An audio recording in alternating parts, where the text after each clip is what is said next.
my history with homesteading is that as a toddler, I raised ducks and geese. I have little pictures of myself out in my little diaper hauling water to bunnies.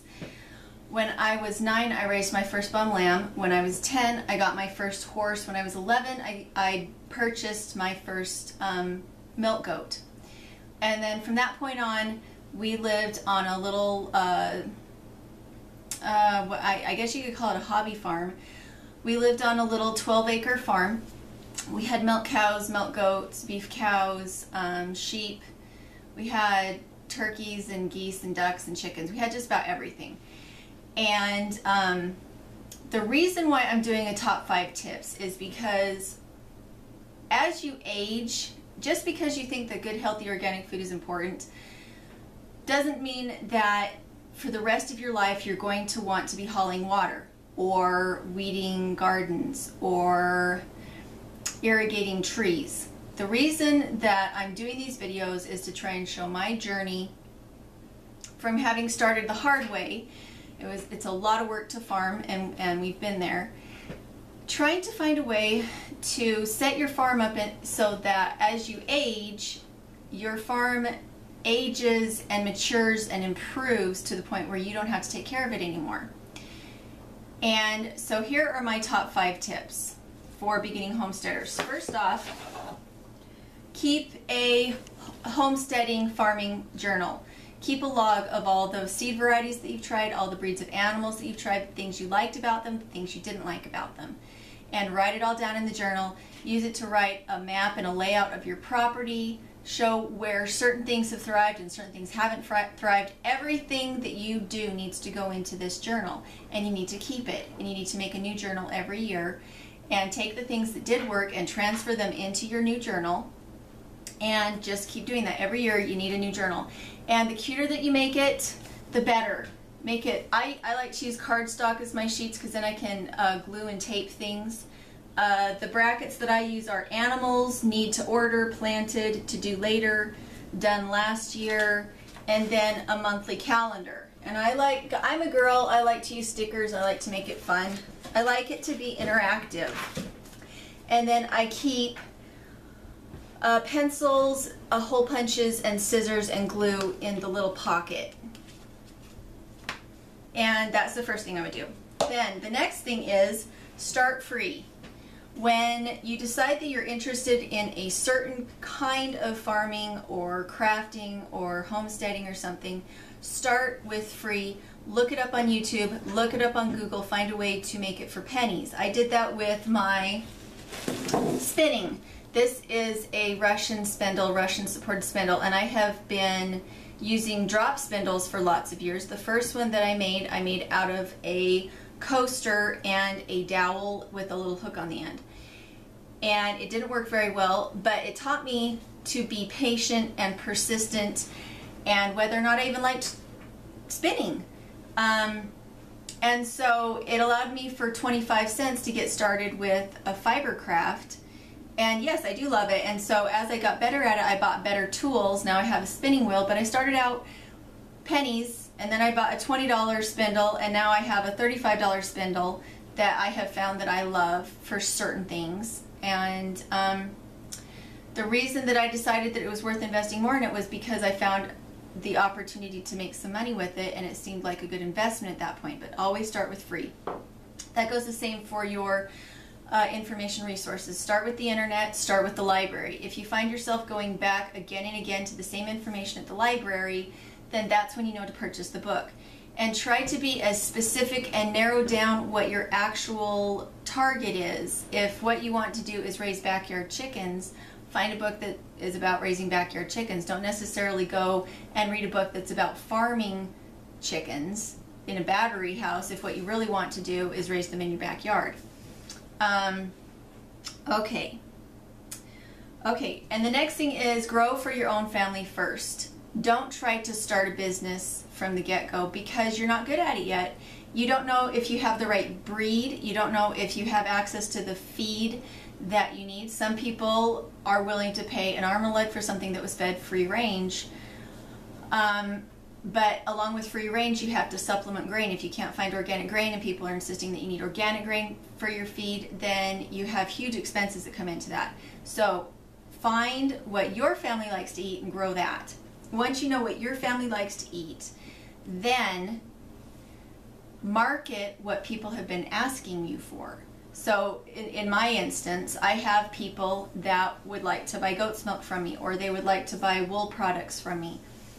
And the things that don't take me away from my family too much are the things that I can invest time in. However, if it's a really laborious thing and it requires a lot of inputs, I just won't raise it for anybody but my family. The only thing I'll raise for other people is something that I have extra of that doesn't cost me anything. Okay, so if you are the person that wants to homestead in your family and you feel really passionate about it, you need to be really careful not to badger and manipulate your spouse or your children into caring about it. If you want your family to care about it, find something that they love and incorporate it into your homestead. If you have kids that love bunnies and you really want to incorporate your children into your homestead too, let them raise bunnies and allow the surplus bunnies to be the ones that you sell, but let your kids keep their one specific pet that they love. Use the manure on your garden, and that can be the niche that your kids have. They don't have to have the same one that you have. And for your husband or your wife, if she loves crafting, introduce her to Angora rabbits, introduce her to bum lambs, introduce her to sheep. But you have to be kind, you have to be thoughtful, you have to incorporate them in a way that they're interested in it rather than the way that you're interested in it. Be sensitive to that, otherwise you're going to completely turn them off to homesteading. And homesteading has to be a loving family activity, not a belligerent bullying activity by one spouse or parent or the other. Find a way that you can incorporate it into your family rather than it being the sole purpose of your family. And this last one, I believe, is hugely important because it will determine the longevity of your homestead, and it is residual income. And this is one that I have added in since my last video. The first time I heard it talked about, it was Paul Wheaton, and then I did a little more research and I found oh, what is his name? Darn it. Salatin, Joel Salatin. Joel Salatin had a little nut business that he started way back when, harvesting nuts for somebody. And he incorporated it into his family, and as they did that, they had excesses that they were able to trade with other people, and they started raising chickens for another family, and it blossomed into this very large agro business that was also very organic and gentle on the land. And now he writes a book circuit and a speech circuit, and now that he's tired and doesn't necessarily want to do the farming, his son has taken over the farm, and now he goes and does books and stuff like that now that his body's a little more tired. So the point here is, and what Paul Wheaton says is, find a residual income that you don't have to put inputs into once you have them finished. And what he's talking about is writing articles, making videos, doing podcasts, writing a book, do an ebook, all these things that you make once and then you sell over and over and over and over again. And that is super, super important if you want to make money on a small farm, because you don't have the land mass and you don't have the manpower and you don't have the money to put into infrastructure while still raising a small family. But what you can do is take a couple hours a day and write a blog. And you can do affiliate links with Amazon that earns you a couple pennies every time somebody clicks on it. And while you are starting off slow, yeah, you're only making pennies and you're definitely not making a minimum wage of any kind. But even somebody that does a blog irregularly or makes YouTube videos irregularly, over time you accumulate an audience, and whether or not you are doing it every day, that is a residual income. And if you ever decided that you wanted to become more professional and do it every day and really put time and energy into it, you already have that base audience that you can grow from. And in 1 year, we have managed to go to being able to buy all of the feed for our animals and all of my trees and all of my nursery seeds, we went from 0 to being able to have 0 of the homesteading money coming from my husband's job, because we're a one-income family. Now that I have done a lot of work on that, I vlog every day. I have an everyday vlog, and then I take those vlogs over time as they become really comprehensive, and I put them together into how-to videos that are meant to really teach you how to do something. And then recently we did a Kickstarter for the greenhouse. We felt like, Paige, could you please stop making the crinkling noise? Thank you. I'm not. Please stop. And then you have a big enough audience that if you want to do some of these bigger projects to help your business grow, you can. With the Kickstarter, if you decide that that's kind of the way you want to go, I would recommend with Kickstarters, make sure you have a large enough audience to support the amount that you're asking for, and make sure that it gives back to whatever your audience is supporting. And I lucked out. I really lucked out. I needed the greenhouse because I wanted to do better videos, and I have a very, very generous audience, and I have a few members of my generous audience that really have the funds to be able to help. But I worked very, very, very hard to make sure that the rewards that I did for that Kickstarter were really worth the money that I was getting. Because if you do a Kickstarter and what you give back isn't worth what was put in, then the next time you do a Kickstarter, nobody's going to support you because they recognize that what you're giving them back is crap. So always give back more than what you take in when you're doing this kind of thing and when you're being audience supported. So that being said, the other thing I wanted to talk about was, as you find that certain animals don't work for your homestead, eliminate them or cut them down to a point where they do work for the homestead. So for instance, our little egg basket, we keep ducks and chickens. We keep chickens because they eat pests and they are good at composting our deep mulch system. And so we keep chickens. However, we can't keep more than about 6 chickens, because then they start to be really hard on the mulch and they dig it up too much, and then all your water evaporates. So because of that, we also keep ducks.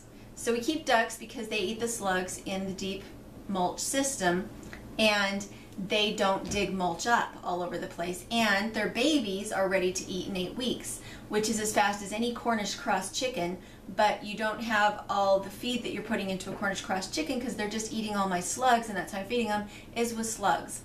And then we have goat's milk from our goats, and I also use goats to raise my bum lambs that I get for super cheap. And then with the bum lambs, we have wool. We have wool that we use to make clothing, and that I used as rewards for my Kickstarter. And then when that sheep grows up, we get it pregnant and we butcher its babies when they're 3 months old, and so we have food in the freezer.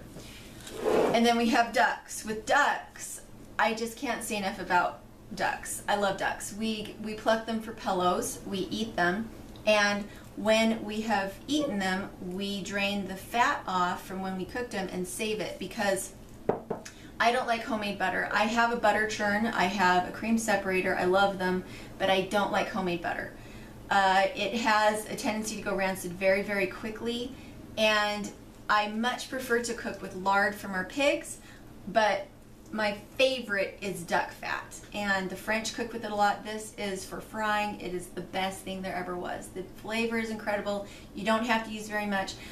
We can go 3 months with cooking fat from one duck because you get so much grease off a duck. So when people say, oh, duck, yuck, it's greasy, you can cook it in a way so that all the grease comes off of the duck, and then you pour the fat into a jar and put it in your fridge, and you have cooking fat for the next 3 months. So look for that duality of purpose. We have quail now that we will be raising eggs in the greenhouse from, and I keep them in the greenhouse because it keeps the cats away from them. They will be able to get lots of sunlight. It will be a healthy environment for them. And so pretty much with homesteading, your imagination is the limit. Whatever you believe that you think is possible that you don't see anybody else doing, try it, make it work, write a book, have residual income for your old age, and feel empowered because you did something out of nothing. You did something nobody else has done, and that's amazing, and that's fantastic. The other thing that we're doing is that as the girls have gotten a little older, they have wanted to be able to do certain things that we don't have money for. We are a single income family. I homeschool, so a lot of my time that I could be using to create things that would create money, I'm actually supervising my children, doing homeschool, little bits of farming here and there. And so for the girls, anything that they want to do, recently they wanted to take writing lessons, and so I negotiated with them, and they are the ones that stack the wood, and they are the ones that clean the house. Everything that needs to be done, they load and unload the dishwasher, they do laundry, they wash counters, they do vacuuming. They're the ones that do it. They're 5 and 8. However, we were just given a pony by a friend, and they now have to purchase hay, so they need a little more money, and we don't have the money to give to them. So what we have done is they already had good skills in sewing. This is Kaya's from when she was 3. And Paige is learning how to use a loom. She's making hot pad holders. So what we've done is we've done up an Etsy store for them, and we have told our subscribers that if they would like to purchase from the girls these items, then that money just goes to the girls. And so that is how we are teaching our kids how to be responsible with their own money and to recognize the value of money. And the nice thing is that with an income, you may not walk away, thank you. With an income, it means that if they are careless or disobedient or destructive, we have something to pull from to be able to fix what it is they break, which if you have little kids, you recognize that that happens a lot. Paige shot an arrow through our basement window, and that window needs to be fixed. So where does that money come from? Well, when she has finished her work, she has money, and that's where we pull the money from. The other day, Paige took a whole bunch of very expensive quail food, it's almost $18 a bag, out and tried to feed it to the cats. And this was the second time she'd done something like that in a week. The first time we fined her $2, just enough for the amount that she had wasted. But then we found that she had done it again, and this time she had purposely taken a bucket of it and gone and thrown it out in the backyard where it will dissolve and not be of any use to anything. So this time we charged her the full price of a bag, hoping that this time she would recognize the cost. And so homesteading is really good for teaching kids life skills and responsibility, and it gives you kind of an out as a parent that they're not stuck in a house on video games or watching TV. We don't have a television. It really teaches their kids to dig deep and learn how to entertain, but not only entertain, how to support their own dreams. And so that's one of the things that we really love about homesteading. And so our websites are edibleoasisidaho.blogspot.com, and I'll put the link below. That's our blog. We do have Amazon affiliate links there, which means that if we have something that we have used that we love, that we thought was worth spending the money on, we put it on an Amazon link so you could go see it. And we do get paid a couple pennies for that. And that was the other thing I wanted to talk about, and I forgot. Step number 2. When you're starting out and you're starting free, yes, definitely go free. If free doesn't work, go to the cheap option and see if that will work. If that doesn't work, go to the expensive option, as long as it's effective. If it's an effective tool, it's worth spending the extra money on once you've tried the other 2 avenues. And so there are things on our homestead that we spent a lot of money on. I have a scythe that costs $350, but it works. It's amazing. It's an Austrian scythe from, I think, Scythe Connection or something, or Scythe Works. And it's really from Austria, and it's 50 years old, and it's worth having. And I did start out with a cheap one. And before that, I started out with a weed whacker that I already have, but I can't harvest hay with the weed whacker, and the crappy $50 scythe was damaging to your body rather than supportive. So those are the kind of the incremental steps that you take. So edibleoasisidaho.blogspot.com is our blog. And then we have Etsy. We're Dirtpatcheaven on Etsy, and the only things I have up there are the girls' items to make it. It doesn't take all of my time away from the farming or from the knitting that I'm doing as the rewards for the Kickstarter. So sewing is actually a lot easier for me. And we'll probably have more items up there eventually, but for now, it's just the girls trying to pay for hay for their pony. And then what else have we had? And of course, we're Dirtpatcheaven at YouTube. Do we have any other sites? If I missed any of my sites and you guys... Yeah, and Mr. Dirt. My husband's YouTube channel is Mr. Dirt, where he talks about reloading, and he likes to rant a lot. So if you like manly rants, go to Mr. Dirt on YouTube.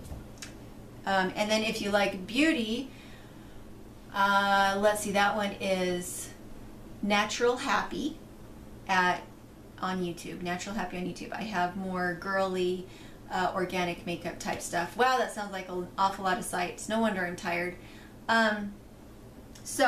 And if you want the more comprehensive video about homesteading, that one is called How to Homestead, and then in paren, The Smart Way. And that one I did a year ago, but I really wanted to go into the residual income. You have no idea how good it feels after all these years of homesteading and just feeding my family with all of this farming surplus, how good it feels to actually be making money to support our farm, and hopefully eventually not just support our farm, but to become a real source of income above and beyond the farm, not just for now, but for in years later. And hopefully that was all comprehensive and not boring. So we will talk to you guys later.